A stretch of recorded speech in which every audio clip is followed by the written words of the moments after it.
It's unboxing day. Our shiny new studio equipment has arrived, and let me tell you, it feels like Christmas came early.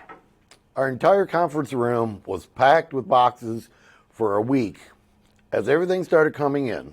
We spent the day unboxing all of our new gear, cameras, lights, microphones, and all of the accessories to make sure that nothing was missing from our initial design.